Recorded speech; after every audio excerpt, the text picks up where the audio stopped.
ನಮಸ್ಕಾರ ರೀ. ನಮಸ್ಕಾರಪ್ಪ ಏನದ ಆರಾಮದಿ? ಆರಾಮ್ ನೋಡ್ರಿ, ನೀವ್ ಆರಾಮ್ರ? ಆರಾಮಪ್ಪ. ಏನ್ ಮಾಡಿದಿ? ಅಲ್ಲ ಏನ್ ವಿಚಾರ ಮಾಡ್ಕೊತ ಹೊಂಟಾರಿ? ಏನಿಲ್ಲೋಪ, ಮುಂದಿನ ತಿಂಗಳ ನಮ್ ಹುಡುಗರು ಮದ್ವಿ ಅದಾವ. ಹಾ ರೀ. ಇವೆಲ್ಲ ಕಿರಾಣಿ ಸಂತಿ, ಬಾಂಡೆ ಸಾಮಾನ, ಹೌದಾ? ಇವೆಲ್ಲ ಗಿಫ್ಟ್ ಐಟಮ್, ಮುಂದ ಗೋಲ್ಡ್ ಬಂಗಾರ ಹಾ ರೀ. ಎಲ್ಲ ಸಂತಿ ಮಾಡೋದವು. ಖರ್ಚು ಒಂದ್ ಬಾಳ ಆಕಲ್ಲ, ಅದಕ್ಕೆ ಹೆಂಗ್ ಮಾಡೋದು ಅಂತ ವಿಚಾರ ಮಾಡಕ. ಇಟ್ಟೆಲ್ಲ ವಿಚಾರ ಮಾಡಕ್ತೀರಿ? ನಿಮ್ಗೆ ವಿಷಯ ಗೊತ್ತಿಲ್ಲ? ಇಲ್ಲೋಪ, ಯಾಕೆ ಏನಾತ?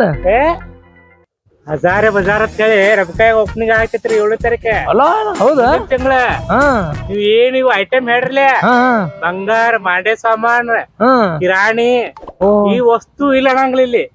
ಫ್ರಿಜ್, ಟಿವಿ ಎಲ್ಲ ತರ ಆತ್ಲ. ಮತ್ತ ಒಳಗ್ ಹೋದೇವ್ ಹೊರಗ್ ಬರ್ತಾವ ಎಲ್ಲಾನು ಇದಾಗತ್ತ. ಮತ್ ಇನ್ನೊಂದ ಹೊರಗೆ ಪೂರಾ ಕರ್ನಾಟಕದಾಗ ಕೇಳ್ರಿ ನೀವು, ಈ ರೇಟ್ ಕಮ್ಮಿ ರೇಟ್ ಎಲ್ಲೂ ಸಿಗಂಗಿಲ್ಲ. ಹೌದಾ? ಒಟ್ಟ 1 ಲಕ್ಷ ರೂಪಾಯಿ ಮಾಲ್ ತಗೊಂಡಿರ್ತೀರಿ ಐಟಮ್ಗಳು, 30,000 ರೂಪಾಯಿ ಉಳಿತೈತಿ ನಿಮಗ. ನೋಡಪ್ಪ, ಚಲೋ ಆತ್ಲ. ಮತ್ತ ಒಟ್ಟ ಕಾಯ್ದು ಬಿಡ್ರಿ ನೀವು. ಹೌದಾ? ಇಲ್ಲಿ ಎಲ್ಲಾ ತರ ಸಿಗ್ತೈತಿ. ಒಟ್ಟು ಇನ್ನದ ಓಪನಿಂಗ್ ಅಂತಂದಿ 7ನೇ ತಾರೀಕಲ್ಲ? ನೆಕ್ಸ್ಟ್ ಮಂತ್ 7ನೇ ತಾರೀಕು. 7ನೇ ತಾರೀಕು ಅಲ್ಲಿ ಓಪನಿಂಗ್ ಆದ 2 ದಿವಸಕ್ಕೆ ಬಂದು ಎಲ್ಲಾ ಸಂತಿ ಮಾಡ್ಕೊಂಡ್ ಬಿಡ್ನು. ಏನ ಚಲೋ ಮಾಡಿದ್ ಮರ ಹಂಗಾರ ಅನುಕೂಲ ಆತ.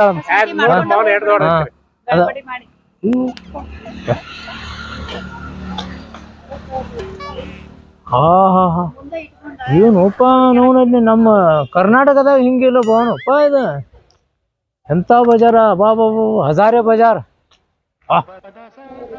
ನೋಡಪ್ಪ. ಎಲ್ಲ ಹಜಾರೆ ಬಜಾರ್ ನೋಡಿ ಹೆಂಗೈತೆ. ಇರ್ಲಪ್ಪ ಮರ, ಇಲ್ಲೇ ಬರೋ ಹಂಗಾರ ಚಲೋ ಮಾಡಿದಪ್ಪ. ಅವಾಗ ಬಾಳಪ್ಪ ಬರೋಣಪ್ಪ ಹಂಗಾರ. ಬರ್ತೀವಪ್ಪ ಹಂಗಾರ. ಏನ ಆಯ್ತಾ, ಬರ್ತಿತ್ತು ಹಂಗಾರ. ವೆಲ್ಕಮ್.